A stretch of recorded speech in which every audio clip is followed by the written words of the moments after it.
All right. When Eli goes home, this is how it works with our program with our serious dogs, okay? The kennel is home base. So, you know, you do your go home here, which will be tomorrow for him. We'll do our whole show, teach you everything you need to know. As soon as you get in your car, you're on your own for the first time. And we'll instruct you how to get from your car to your house before he's in the kennel the best way possible to keep everything good.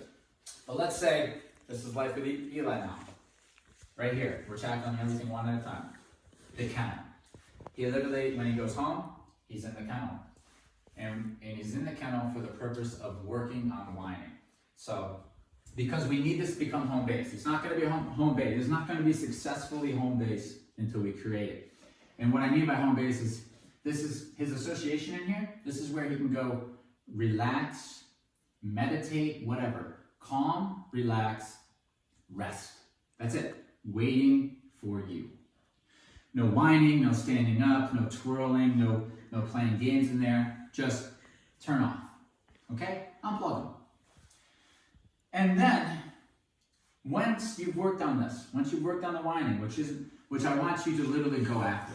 With a dog like this, you want to go after it. So it's like he whines in the kennel. Okay, today, guess what you're doing, Eli? You're going in the kennel, and I'm going to try to get you to whine as much as possible and correct every time you do until, this is going to happen, this might happen on day 1, day 2, week 1, week 2, until you can't get him to whine.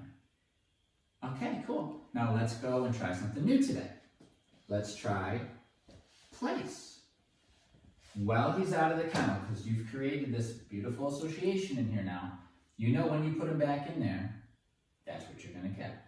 When you take him out, the purpose of taking him out of the kennel is to teach him how to behave in a new situation. Here's the living room. You're going to be spending a lot of time in here. This is the place command. Here's the rules of the living room. The place. Same rules as the crate. No nonsense. Relax. No whining. Nothing. No playing. Nothing.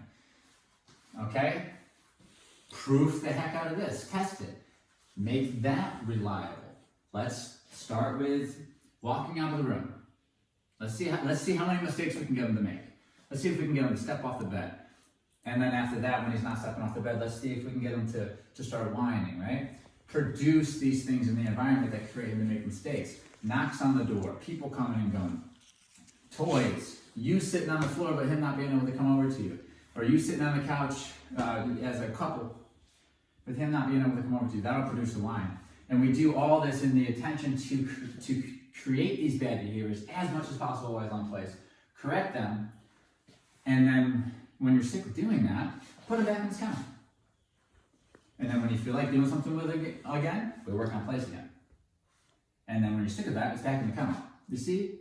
Eventually, there's no problems here. And when I say eventually, it could happen quite quick if you go after it. Depends on how much you go after it. If you're like, I want this done within a week's time because I'm sick of it, you could probably accomplish that with him if you're at home all day. Okay? On top of this, he needs to go potty, obviously, right? You need a place for him to go to the bathroom. Hopefully you have a yard that's fenced. And I'm going to assume you do. Let's just say that. So you teach him how to go from either one of these to the door. You see what I'm doing here? Eli's world is small, but it's getting bigger as once he gets past level 1, he goes to level 2. You see, he keeps upgrading his life as he earns it. So, but the potty breaks, it's like we're going to use the calm behavior to the door, sit and wait politely, manners. This isn't free time, and then out the door to potty. Give him 3 minutes, whatever. Let him use the bathroom. Recall back in. Right back to one of your choice. But the thing is this one, if you do it right here, you spend your time here. When you go in here, there's no fuss in here. So you get a break. So you get to not think about training. And that's important. We don't want you to drop everything you're doing and spend your whole all your waking hours on him. Just the opposite. I want him to fit into your life, almost on the side in the beginning. And slowly he'll integrate into your life as he's behaving more appropriately. But when you don't have time or desire to work with him, here, not there, because that's working with him still, here. And if he messes up in here, guess what? You still got to go and do your thing, so it's consistent. All right, now let's say we got all that done. Stage 1 and stage 2 is accomplished. Let's call this stage 1, counter behavior. Stage 2, indoor and potty behavior. Now we're about to get to the one that everybody wants, which is like going outside. Now we're going to start with one walk that is the same walk every single time, whether it's around your block. You're not getting in the car yet. You're stepping out your door and you're walking from your door somewhere and back to your door. No 3 to 4 mile bullshit, like little casual relaxed walk with little casual potty breaks. The feeling here shouldn't be, yeah, we're outside, da, da, da, da, da, da, da. It should be a little morning stroll. Doesn't matter the time of day. Calm. This isn't play. And the potty breaks aren't, yeah, right?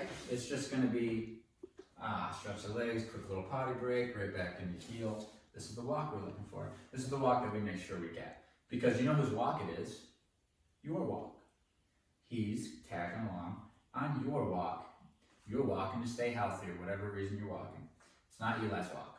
We're not out there to make sure he gets to do the things he wants to do. That's not what this walk is for. This is a potty break walk, a stretch your legs walk, a casual walk, okay?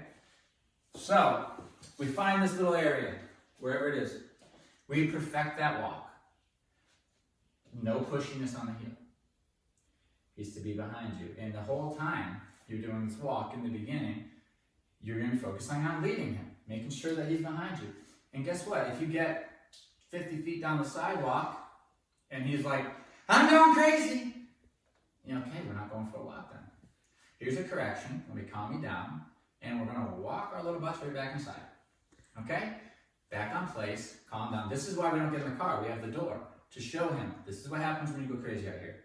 I correct you and I calm you, but we're headed right back inside. And we'll try again later. Maybe even tomorrow, because I don't care, because we live together, so we have all the time we need. Your choice. The next time we go out, I'm demanding that calm behavior. We're walking. Maybe we make it a little further.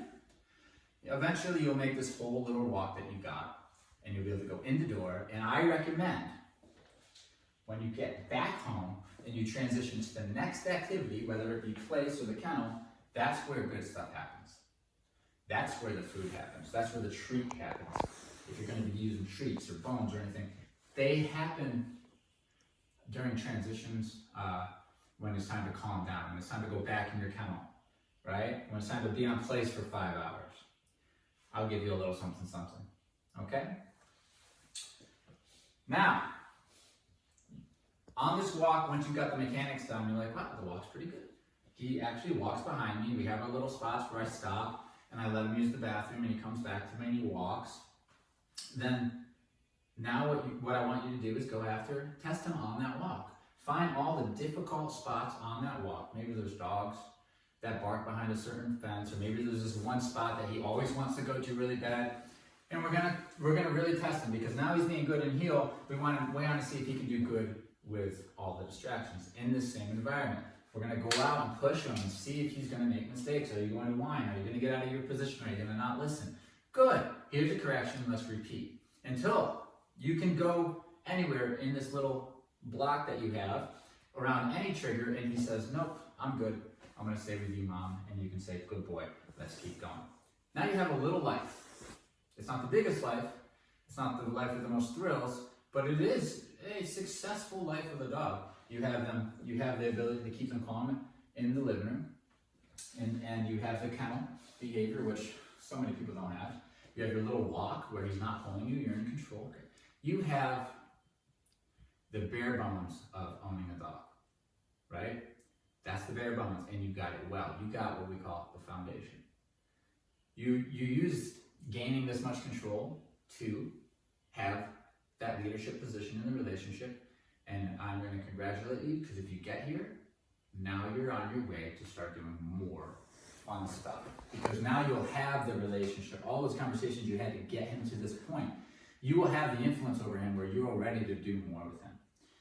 And if a car is involved to get places, that would be what I would introduce next, because the car can have a little bit of a challenge, because I know this device brings you awesome places.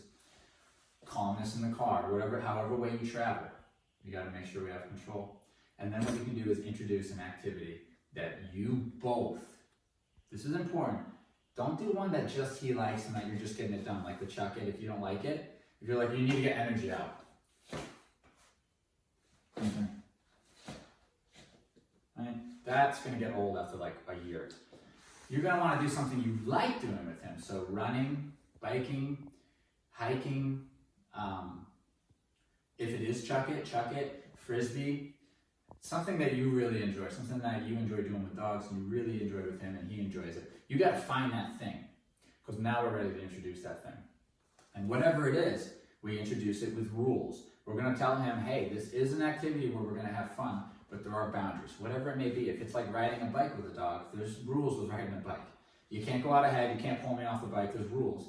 Same with running, like stay by my side. Whatever you choose with them, you apply the rules and you work on this activity when you have time and you test it, improve it to try to see if the dog's gonna mess up. Like if I'm teaching the dog to run when we're here, I'm gonna like hop over here and make sure it knows the mechanics of finding the position. This is the stuff you focus on. Eventually, all this work is already done. There's nothing to work on and you're just living your life. But the cool thing is you have such a rapport with him and such understanding of how to communicate with him because you went step by step through all these tasks, which I know how difficult that can be. You will probably be able to do anything with him now. Right? And you'll know him well and he'll know you and he'll respect you. A lot of this then can start to be dissolved and you can start to experiment with more free time off the place bed. Like, okay, well maybe you don't have to be on the place bed. Let's see if I let you off the place bed, but you can't leave the room. You can hang out in here because I'm in this room, right? Things like that. Start teaching him how to behave outside of the commands, all right? And then what you have is you have this nice blend. You have this life with your dog. We have the training when you need it, and you also have these organic moments which everybody wants. But we can't give those until he's ready. So he's made a lot of progress here. You know, he knows how to do this now. Going home, be patient with the time. You have time with him. But I think it's going to happen quicker than you think if you do what we say. But I would plan on taking the next year and living with him very structured. And then I think we won't have problems with him anymore. I think we'll literally have the best version of him and you'll be happy and so won't he. Okay? So that's the homework going home. Remember, you're in control. You stay in that powerful position when it comes to you and him in the relationship. Don't make it feel like he's tugging you on the sleeve and like, you gotta go do something with me, you gotta do this. No more of that, okay? He's gotten used to just a couple things a day and he's totally happy with that. In fact, today, a little side note, the thing how this works, the contrast is that we give him is he's just relaxing and waiting. And when I take him out for one of these training walks, he's having fun. Because the contrast is, I would just be in my kennel relaxing, right? Whereas before, it was like, my life's fucking awesome, I do what I want all the time. When it's time for work, it's like, fuck this, screw work, it's boring. Now he's like, yeah, I'll work, please choose me, please choose me. They all want to be worked because it's interaction with us. We're getting out, we're doing stuff. All of a sudden, because they don't have better things going on in their life, work is actually the fun thing. And all of a sudden, dogs who never like to be pet, like to be pet, right? Because you're taking away all the extra awesome stuff and you're saying, no more of that. We're going to strip everything away and we're going to focus on the foundation. And then you get what feels like eventually people will say, wow, that's just a good dog. How did your dog get so good? My dog would never be that good. And you can laugh on the inside and be like, you have no idea. Okay? All right, buddy. Break. He's a good boy. He's a good boy. Yes, we did. And we built a little life with him here that he's very happy with. He's got his little walks that we do, we've gotten to the stage. All the stages that we've set out for you, we've accomplished here. We've got the car and everything. As far as the behavioral mod on his side, we're doing the nails today with Gabby. Gabby's coming. And we'll have an update on that. Just those of you who haven't watched his previous videos. See that? Using the teeth. Out of excitement, I'm starting to work on that. Good. Just a little correction. And then back up. There we go. Very nice, boy. So we'll get on to the videos. Yes, he was a bit nippy, I guess we would say. He would bite to disagree with things, okay, especially getting his nails done, or being combed or groomed or anything that he didn't like. He was happy to use his teeth, and that's one of the real big reasons why he ended up here. Okay, but I mean, you see the way I'm interacting with him now. Even though he doesn't like being touched back here, he lets me. Right? That's my boy. That's good. That's good. And that's really just relationship, going through the experiences with him. That's good. All right.